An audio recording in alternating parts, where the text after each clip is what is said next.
네, 첫 내 집 마련으로 목동을 목표로 하고 있습니다. 현재 종잣돈 2억 정도 모았고요.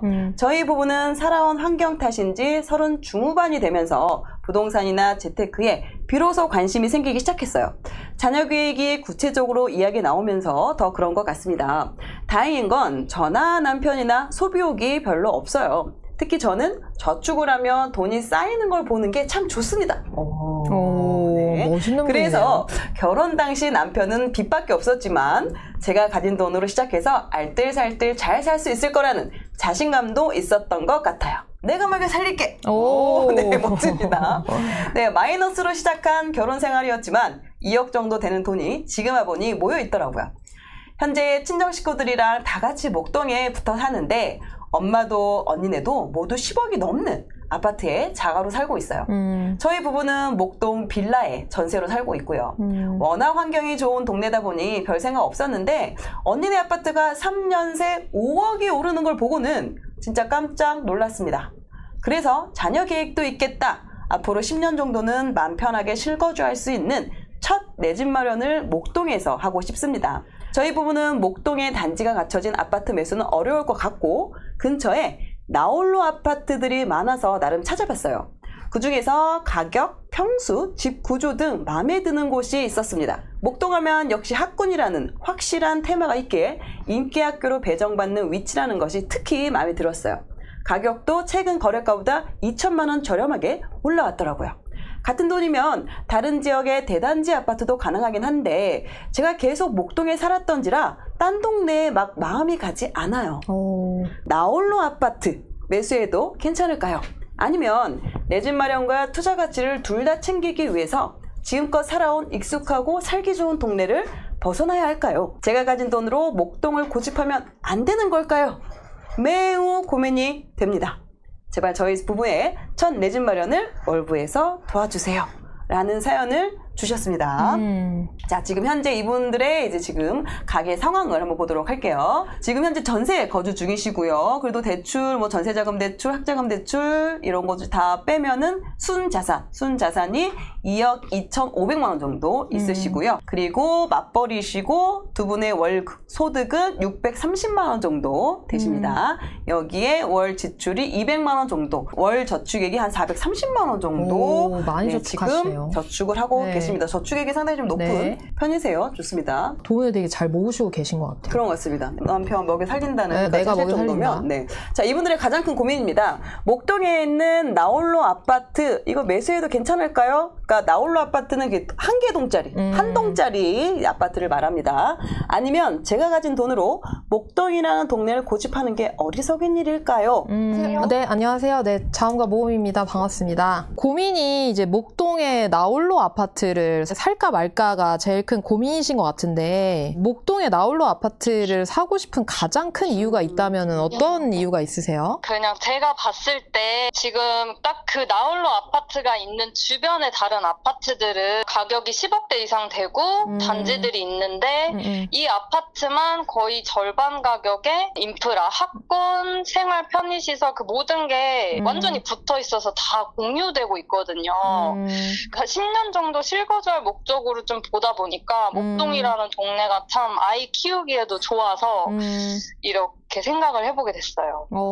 마음은 되게 이해가 가는 것 같아요. 근데 이제 여기서 고민은 그러니까 지금 사실은 서울 가격이 되게 많이 올랐다 보니까 이 나홀로 아파트를 보시는 분들이 굉장히 많거든요. 헝건님 포함해서. 사실은 이 나홀로 아파트하고 나홀로 단지가 좀 다르거든요. 한 동짜리, 그러니까 세대수가 정말 적은, 그러니까 100세대도 안 되는 아파트가 나홀로 아파트고 실제로 한 뭐 250세대 뭐 2동 이상이 되는 그런 아파트들이 나홀로 단지인데 헝건님이 보시는 아파트는 나홀로 아파트예요. 지금 세대수가 적어요. 아시죠? 맞아요. 50세대 미만이죠. 그래서 50세대 미만인 이런 아파트를 만약에 내가 매수했다 라고 한다면은 어떤 일이 벌어지냐라는 거를 알고 선택해야 되잖아요. 이제 헝건님이 보시는 이 아파트가 2012년부터 2025년까지 4건밖에 거래가 안 됐어요. 내가 이거를 팔고 싶을 때에 좀 언제든 수월하게 팔려고 한다면은 월에 한 건 정도는 거래가 돼야 되거든요.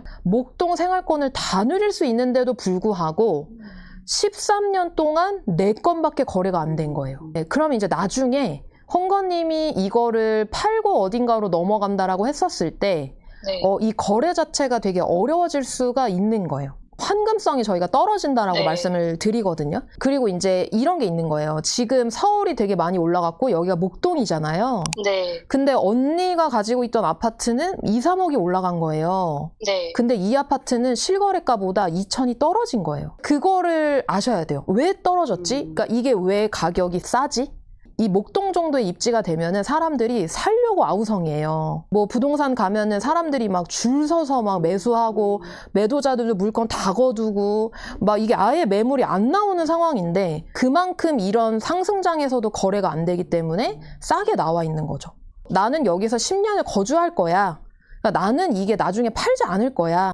나는 그냥 목동 생활권에서 가족들이랑 함께 살아가는 데 만족할 거야. 라고 한다면은 네. 이 아파트를 매수해서 가지고 가셔도 돼요. 근데 내가 어쨌든 똑같이 대출 끌어서 집을 사는 건데 네. 이게 나중에 더 오르면 좋잖아요. 우리가 그걸 위해서 그쵸. 하는 거잖아요. 내가 나중에 이거를 상승장에 팔고 싶을 때도 안 팔리면은 이 굉장히 괴로워지는 거예요, 이게. 그러면은 결국은 나홀로 아파트라는 어떤 물건은 나중에 좀 그런 상승장에서 자산 가치가 오르는 거, 그리고 내가 팔고 싶을 때 잘 거래가 되는 거, 그 두 가지 리스크가 가장 크다라는 말씀이신 거죠. 맞죠. 맞습니다. 원래 부동산이 원래 환금성 자체가 원래 떨어져요. 그러니까 이게 주식처럼 내가 팔고 싶어요 라고 했었을 때 바로 돈이 그렇죠. 들어오는 게 아니라 네. 이 누군가가 대출을 일으켜가지고 이 집을 사줘야 되거든요. 네, 그래서 이제 그 부분을 고민해봐야 된다. 지금 이 시점에서. 네. 네. 근데 이런 게 있죠. 홍건님이 그러면은 이거 말고 다른 대안이 뭐가 있는데? 그게 좀 고민이 더 되실 것 같아요. 궁금하죠. 그쵸. 그래서 그거는 코크님이 준비를 하셔서 좀 이어서 코크님께서 좀 설명을 해드릴게요. 안녕하세요. 안녕하세요. 네네, 코코드림입니다. 지금 이제 나홀로 아파트의 그 단점에 대해서 말씀을 해주셨어요. 네. 그걸 좀 더 와닿을 수 있게 제가 한번 그 그래프를 하나 보여드릴 건데 우리 사연자분이 관심 있게 보고 있는 그 나홀로 아파트와 그 옆에 있는 500세대 이상의 아파트를 가격을 제가 한번 그래프를 가져와 봤어요. 네. 요걸 보면은 이제 그러면 이전에 하락장이나 그리고 상승장, 폭등장을 겪었잖아요, 저희가. 네. 그때 과연 얘네들이 어떤 흐름을 보였느냐 요걸 본다면 우리가 앞으로도 가격의 흐름을 조금은 유추해 볼 수 있겠죠.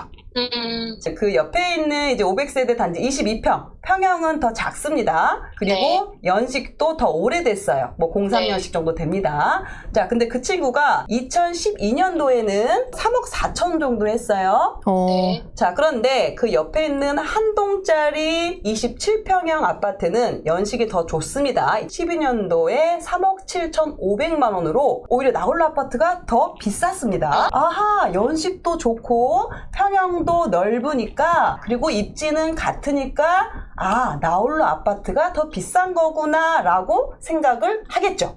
네. 자, 그런데 시간이 흘러갑니다. 우리가 가장 많이 올랐다라고 생각하는 그 타임이 거의 21년도, 거의 뭐 가을 정도 됩니다. 그럼 그때 과연 얘네들은 얼마였을까 확인을 해보면 지금 500세대에 있는 더 오래된 연식의 작은 평수는 10억까지 찍었습니다. 네. 10억까지 거래가 됐어요. 근데 그 옆에 있는 50세대 미만의 연식은 좋지만 평형이 넓은 거는 7억을 못 찍었어요. 6억 8천 정도의 거래가 되고 그 다음에 이제 하락을 하게 된 건데 지금 이 이야기 들으니까 어떤 것 같아요? 생각이 많아지네요. 그렇죠. 앞으로는 달라지지 않을까요? 라는 생각이 드실 수도 있겠죠? 그렇게 불확실성에 이제 걸고 싶은 그렇죠. 굳이 지나온 흐름이 있는데 그걸 이걸 내가 역행해가지고 내가 사면 다를 거야. 나는 내가 새로운 걸 만들어낼 거야. 하기에는 지금 너무나 리스크가 크다라는 거죠. 그럼 더 중요한 게 대안이 있어야 되겠죠? 친정 쪽이랑 좀 가까이 살고 싶으신 거잖아요. 네. 그렇죠. 그리고 그 안에서 조금 더 이왕이면 자산으로서의 가치도 있길 바라시는 거죠. 그렇죠. 친정 쪽과 접근성이 크게 벌어지지 않으면서 자산 쪽으로도 조금 더 가치가 있는 지역과 단지들을 살펴보면 좋을 것 같습니다. 네. 자, 그래서 제가 좀 말씀드릴 수 있는 거는 목동은 아니지만 거기 좀 아래쪽에 있는 신정동 쪽에 또 이제 아파트 단지들이 많이 모여 있어요. 네. 아무래도 연식이나 이런 거는 마음에 안 들 수 있습니다. 하지만 오히려 그쪽에 있는 단지 아파트들이 더 오히려 자산 가치로는 크기 때문에 양천구 안에서 내가 크게 생활 반경을 바꾸지 않고 내 집 마련을 하고 싶다라고 한다면 오히려 신정동 쪽을 좀 더 자세히 보시는 거를 추천을 드리고요. 그리고 하나 더 말씀을 드리면 네. 양천구 아니어도 괜찮다라고 한다면 그래도 너무 멀지 않은 뭐 강서구 쪽에 있는 염창동 쪽에 있는 단지들도 괜찮습니다. 네. 그런 지역들 혹시 가보셨나요? 그 뭐 강서구 염창동이나 신정동 쪽은 가보셨겠네요? 다 사실 제가 집 알아보면서 임장처럼 오. 그 단지들 가서 다 돌아다녀 봤어요. 영창이랑 네네. 신정이랑 오, 네. 등촌이랑 돌아다녀는 봤어요. 그런데 어떤 게 마음에 안 들었어요? 이제 말씀하신 것처럼 되게 단지기는 하지만 오래되다 보니까 복도식이거나 이런 뭐 주차가 어렵다거나 이런 것들이 괜히 제 마음이 조금 여기 꽂혀 있어서 막 단점들만 보려고 했던 것 같기도 해요. 그렇죠. 아무래도 이제 눈에 보이는 부분이 그게 크다 보니까 그럴 수 있죠. 왜 나홀로 아파트라고 얘기하는지 정확하게 이해가 됐습니다. 사실은 유튜브에 막 찾아봐도 다른 거에 대한 설명은 많은데 이 나홀로 아파트에 대한 어떤 제대로 된 설명이나 정의는 잘 없더라고요. 그래서 월부가 국내 최고의 또 이 부동산 채널이니까 제 사연을 이제 핑계 삼아 나홀로 아파트라는 거에 대해서 한 번쯤 정리해 주시는 시간이 되면 많은 사람들한테 도움이 될 거라고 생각을 했어요. 본인의 사연을 살짝 얹어서 저희에게 보내주셨군요. 아주 큰일 인물입니다. 더 궁금한 거 있으신가요? 이거는 그냥 오늘 걸스 특집에 제가 함께 하게 돼서 너무 영광인데요. 그러다 보니까 우리 사연자님도 네. 걸수네요. 그러게요. 5년차 부부고 아이 계획이 있는데 사실 되게 이제 자신이 없었거든요. 어떻게 정말 세상에 많은 사람들이 아이를 키우면서 살았나 싶을 정도로 막상 결혼을 하고 보니까 이게 굉장히 고민이 되는 문제인데 우리 두 분 어쨌든 워킹맘으로 또 이렇게 탄탄하게 잘 자리 잡으셨잖아요.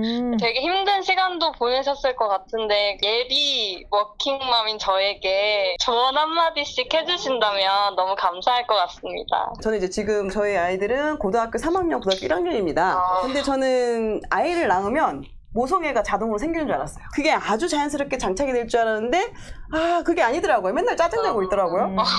이거 아니구나 라는 생각이 들어서 육아서를 좀 꽤 많이 읽었었고 네. 남편과 사이가 좋아야 됩니다. 정말 중요한 거는 부부가 사이가 좋아서 그런 좋은 모습을 보여주는 게 그런 게 아주 이제 아이들한테도 되게 안정감을 주고 그리고 정서 발달에도 아주 좋다. 그래서 지금 이 영상을 보시는 남성분들 자녀한테 잘하는 거 너무 중요하지만 이제 아내를 웃게 만들고 진짜 중요해요. 아내의 마음을 편하게 해주는 게 정말 중요하다. 맞아. 자녀를 잘 키우고 싶다면 아내에게 잘해라. 물론 이제 아내분들도 남편분께 당연히 잘해야 되죠. 네. 그리고 아이들 잘하면서 이제 엄마도 잘합니다. 어떻게 처음부터 다 잘하겠어요? 저는 8살 아이를 키우고 있고요. 5개월 때부터 투자 공부를 시작을 해서 그 일을 하면서 투자를 하면서 육아를 했던 시기를 좀 보냈어요. 그래서 중요했던 육아 지침은 뭐였냐면은 엄마가 불안해하지 않는다. 엄마가 되게 믿고 행동하는 게 되게 중요해요. 그래서 그 헝거님이 이제 만약에 아이를 낳게 된다 하면 아이한테 주는 엄마의 에너지가 있거든요. 네. 근데 그거를 아이들이 신생아 때도 다 느껴요. 우리 엄마가 진짜 나를 사랑해서 나를 바라보는구나. 엄마가 나를 사랑의 언어로 다뤄주는구나 하는 것들을 되게 다 느끼기 때문에 그래서 저랑 아들이긴 한데 되게 끈끈해요. 저희 사이가. 엄마랑 아이가 연결되어 있다라는 거를 장치를 마련했던 게 되게 저한테는 유의미했어요. 네. 그리고 저희 아들은 이게 엄마다라고 생각하면서 이제 뭐 안 닮았지만은 토끼 열쇠고리를 달고 다녀요. 네네. 그래서 그거를 3살 때부터 사줬어요. 유치원 가방에다가 매줬어요. 네, 그래서 이게 엄마야. 엄마는 항상 너랑 있어. 몸은 떨어져 있지만 마음은 연결돼 있고 우리는 되게 사랑하는 마음이 연결되어 있는 가족이야 라는 거를 3살 때부터 되게 그냥 주입식처럼 엄마가 항상 너를 사랑해.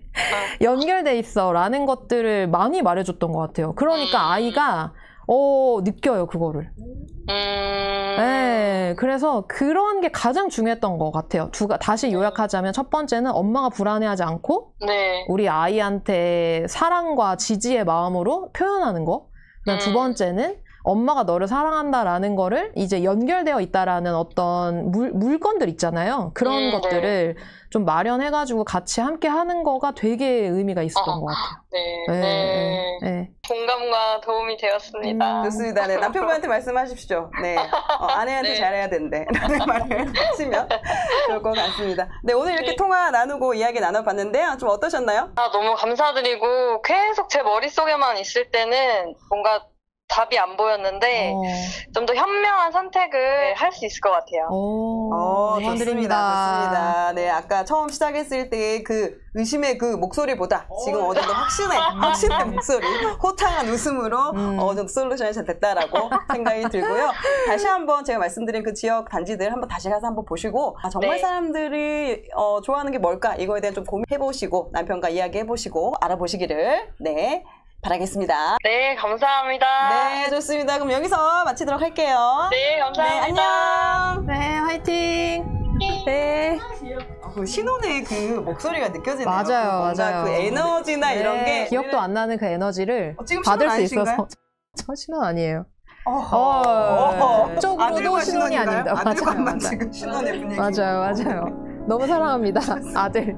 깊게 물어보지 않습니다. 네.